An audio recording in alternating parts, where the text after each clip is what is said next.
ઘણીવાર એવું થાય ને કે શિક્ષકો વાયવા લે એટલે કે મૌખિક પ્રશ્નો, ઘણા પ્રશ્નો એ આપણને પૂછે.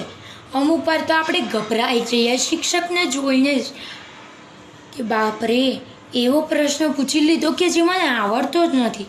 અને ઘણીવાર તો આપણે બસ સ્તબ્ધ થઈ જઈએ ને, શિક્ષક પ્રશ્ન પૂછે ને આપણને જવાબ પણ આવડતો હોય, પરંતુ આપણે એટલા ડર્યા હોય ને આપણને ગભરાટ હોય કે મેં જવાબ આપ્યો એ ખોટો પડી ગયો તો શું થશે? અરે ભાઈ, ખોટો પડી ગયો તો એ તમને મારી થોડી નાખવાના છે. અરે મારી સાથે પણ આવું ઘણી વાર થયું છે, આજે પણ થયું હતું, બટ ઇટ્સ ઓકે. મારી એક ભૂલ હતી, મેં બીજામાં સુધારી પણ દીધી હતી. તો મને છે ને જરાક મારું પણ એવું બધા જેવું ફંડો જ છે કે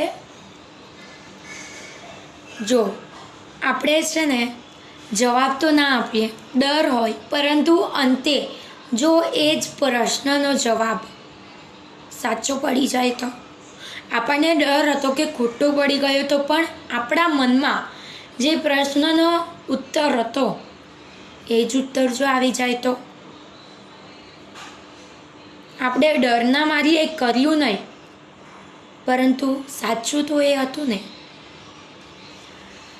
આપણે છે ને ફૂલ કોન્ફિડન્સમાં જવાનું, પણ ઓવર કોન્ફિડન્સ પણ ના રાખવાનો, પણ ફૂલ કોન્ફિડન્સ રાખવાનો તો ખરો કે આટલું વાંચ્યું છે તો મને આવડવાનું તો ખરી જ છે ને.